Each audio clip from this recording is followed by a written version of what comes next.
What if Armin inherited the Armored Titan? What if Armin Arlert, instead of becoming the Colossal Titan, inherited the Armored Titan? This single change would drastically reshape the future of the world inside and outside the walls. Today, we're going to break down how the entire timeline of Attack on Titan would shift from the end of Season 3 all the way to the final battle. Let's rewind to Season 3 during the Battle of Shiganshina. In the original timeline, Bertolt is devoured by Armin, who inherits the Colossal Titan. But let's flip that. Instead, Bertolt is rescued by Pieck, and Reiner is left behind to be eaten. Armin gets injected with the serum and consumes Reiner, inheriting the Armored Titan. This one change creates a ripple effect. Marley still loses 2 Titans. The female Titan is captured, and the Armored Titan is gone. But now, they retain the Colossal Titan, arguably the most destructive power they have. That alone would reshape Marley's military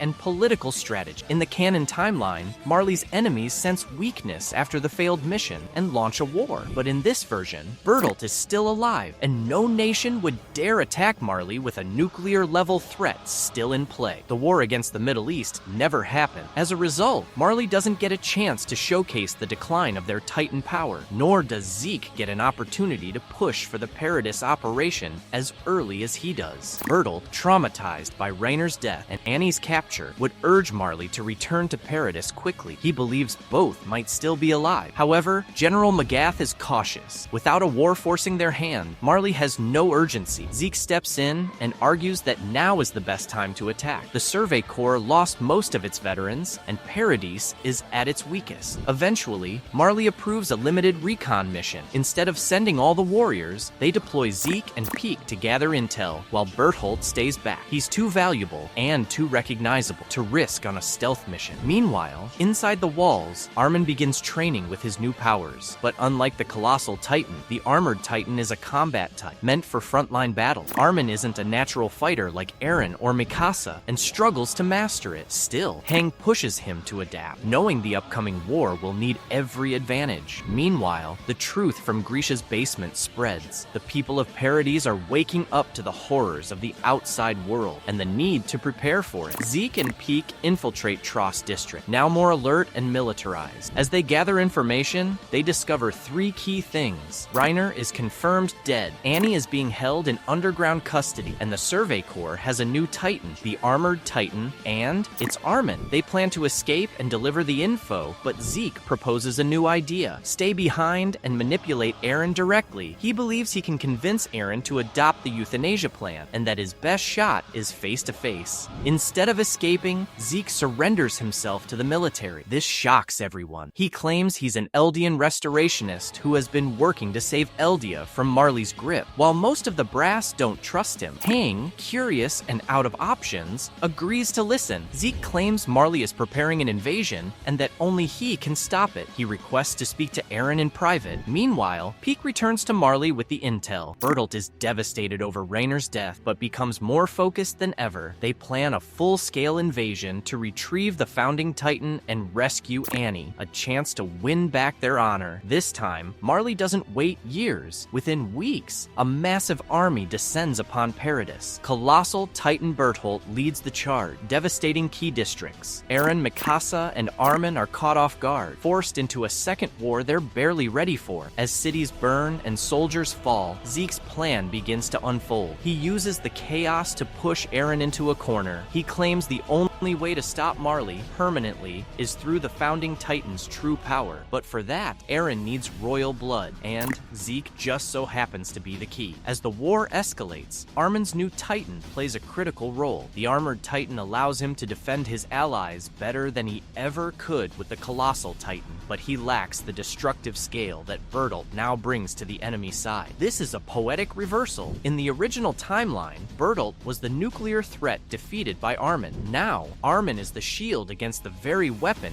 he never inherited. And with both sides pulling strings, Eren preparing for the rumbling, Zeke playing his long game, and Bertolt fighting to avenge Reiner, this alternate reality becomes more volatile than the one we know. This is just part 1 of how things would have changed if Armin got the Armored Titan. In part 2, we'll explore how the final battle would unfold, what becomes of Annie, and whether the rumbling still happens, or if this timeline storyline ends in a very different way. If you guys like these kinds of videos, make sure to check out my Ranking the Hashira video.